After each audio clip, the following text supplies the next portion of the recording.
This audio commentary is copyrighted 2006 by WarcraftReplays.com, so please don't steal it. First things first, please pause the replay at the 10-second mark and put it at 1x speed. Once again, please pause the replay at the 10-second mark and put it at 1x speed. Anyway, let's get ready to unpause the replay at the 10-second mark in 5 seconds. 5, 4, 3, 2, 1, unpause. As you can see, I spawned on the top and my opponent, TOT Acidic, spawned on the right. TOT Acidic, I didn't know who he was until after my second game with him. I looked in his profile and he said he's selling, I think it said he's selling the account Advent Children, and I used to play against a guy on ladder named Advent Children, and I remember him as being the Bad Manner Beastmaster user, but I don't know. And he used to beat me, I think, most of the time we played in ladder, though I did beat him a few times back when. One thing to notice is that I am microing my peasant line. What Blizzard did a few patches ago was they were having a problem that on some maps humans needed like 6 peasants, and on some maps they only needed 4, and they considered that an imbalance. So what they did is they changed the speed of peasants depending on how many you have on a mine, so that when you have 5 on a mine they move really fast so that you won't get stuck with a 6 peasant mine, and when you only have 4 they move abnormally slow. So what you do when you only have 4 peasants running on a mine, you manually select them and send them back to the mine after they've returned their gold so that they go faster than they normally would, and you collect gold faster. So you do that until you have 5 on mine. On some maps where there are particularly long mines, and there's a large distance between town hall and the mine, and you don't get quite as much out of having 4 peasants as you would on a spawn like I have this game, where the mine is really close in town hall, where if you micro your peasants you can get more gold. I do, instead of alter Rax farm build, I do an alter Rax farm gold farm build. It cuts down on your wood, but on some spawns it increases your gold. I scouted him, saw neutral hero build. I'm expecting probably something like Beastmaster, maybe a Dark Ranger. I don't think Dark Ranger is a very good choice for now on this map because you need an abnormally large amount of archers to creep.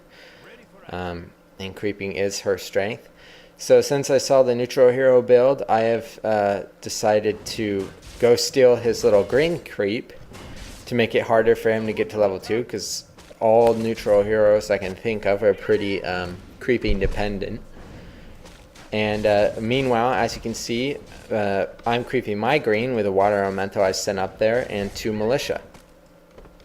So a little bit of multitask to get me some EXP. I move forward to see what neutral hero he got and to see why the heck he hasn't gone to creep his green yet. And by the way, the reason I tried to steal his green was because neutral heroes, you buy them a little bit after someone can make their hero with an alter first build, so I could creep it before he could even get there with a neutral hero.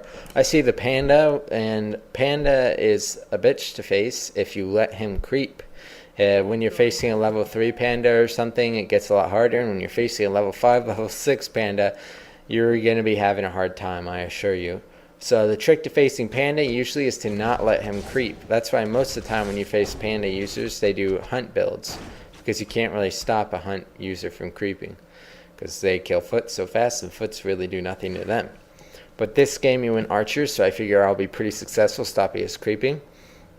I can tell he obviously wants to creep that warden camp outside his base there, and if he doesn't appear there, if I go there and he's not there, he's not trying to creep it, I think he's creeping somewhere else, I'm going to go straight for his base and start messing with his wisps. But because I know he'll be quite a ways away from his town. And he apparently went Drunken Haze first, so even with level 1 Breath of Fire, you couldn't really harass me well, so I'm not too concerned about him going over and messing up my peasants. Anyway, I buy some dust, as you can see. No boot of speed, don't really need one against Panda. He's not a threat. It's not like Panda's going to hunt my Archmage down and kill him, unlike Demon Hunter. I didn't see that he almost had killed that level 5 Warrior, or else I would have tried to steal it. Anyway, when you're chasing something, like you saw me chasing those archers there, don't attack click on the archer. Instead, move past, move, and then stop to attack it. And then the second you shoot your archmage's projectile, move again. Because there's a delay. When you attack click on something, it stops a little while after it attacks before it continues on again. So if you're chasing something, especially when you're chasing down a hero or something, attack it, move, attack it, move, attack it, move. I'm still trying to mess with him. I don't want him to get level 2 because that'll just make him that much harder. Right now he only has Drunken Haze. Because of his vulnerability right now, I mean, I've already got my second hero.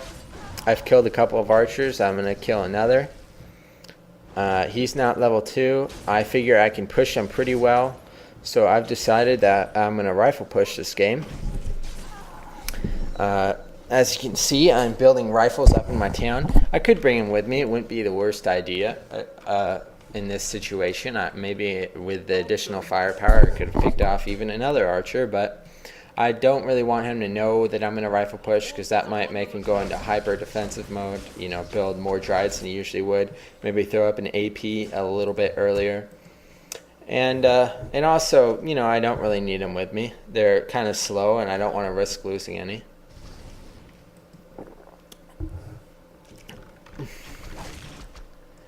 I'm still kind of messing with him. I thought he had disappeared for a while, maybe gone to creep something else. So I went to try and see if I could take down the lures, but I guess not. Pretty basic stuff. I'm still just harassing. I get another archer. I just keep trying to take him down, and it's almost daytime too, so any damage I can get on any of his units or his heroes will ultimately affect the amount of moon juice he has available during when it hits day and when I plan to make my push. I get a priest first in this situation. Well, I like at least having one priest when I rifle push. I do get a sorceress though. I get a sorceress first or second when generally if I plan to push and I'm facing a melee hero. If I plan to just creep, usually, well, even when I plan to creep, I usually get a sorcery to deter harassment. But against melee heroes, it's especially good because when you're pushing and they get close, you slow them, focus fire them. Against Dark Ranger, I usually focus almost entirely on priests until late game if it goes that far, and I'm facing quite a few bears. Because sorceresses help a heck of a lot against bears. As you can see, he's constructing AP. I think he's aware now that I'll be rifle pushing, so he does that. I don't know why he doesn't make drives. He tries to go straight to bears. As you can see too, I brought an ivory tower along with my archmage. This is because Panda is heavily mana dependent, and any mana I take away from him will affect the amount of moon juice he has, and thus his ability to hold off my rush. So I plan to set that down and turn it into an arcane tower, which is really not a bad idea when you're pushing against something like Panda. Even if you don't suspect that your push alone will beat them, it can really slow them down. A little bit of bad manner, not too uncommon. It's funny, after the game too, he messaged me and said, AKA bitch. I thought that was pretty good, you know.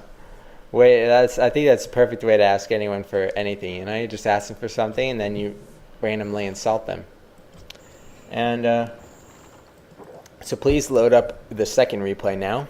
Pause at the 10-second mark and put it at 1x speed. Once again, please pause the replay at the 10-second mark and put it at 1x speed. Rifle pushes aren't always intended to win the game, and sometimes I don't even necessarily push with the rifles. It's all about the situation you're in, and only time and experience can allow you to know when to do what things. And I'm still learning, you know. I mean, Sky has been doing essentially this exact build since WCG, or around WCG 2005, which is around last October and probably sometime before that, he's still been doing the exact same thing almost every game against Night Elf, and he's still getting better at it each time. He's still learning how many to get of which unit, when to hit, when not to hit, when to grab an expansion, and how to play the early game, what to buy, what not to buy, what to sell, what not. I mean, there's just so many factors involved in every different map, in every different situation, to where you can never really fully master strategy.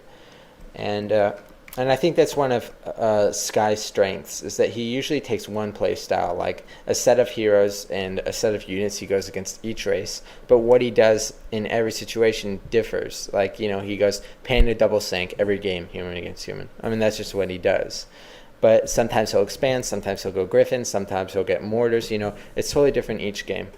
And I think even when you're learning a strategy like this, you have to approach it the same way. Yeah, you may be getting the same units every time, but don't push at the same time every time. Try and really think about what you're doing and how to do it correctly. Anyway, please get ready to unpause the replay in 5 seconds. 5, 4, 3, 2, 1. Unpause. As you can see, we spawn next to each other on Turtle Rock. On Turtle Rock, it's pretty common for the human to, when he scouts them, to hit with 3 militia. And the intention of that is taking out the Night Elf's second moonwall, which is building usually right about then. And when you take out their second moonwall, you slow them down a bit and slow them out of archers. And sometimes humans, when they do take out that second moonwall, because they know the Night Elf won't be able to produce many archers, they try and finish it off with a tower rush. I think that's viable, but to be honest, I don't like tower rushing Night Elves. I don't do it unless it's obvious to me that I can win with it. Like if I scout a Night Elf, they're close to me and they still don't have an AOW, then I'm thinking, okay, yeah, I'm gonna tower rush.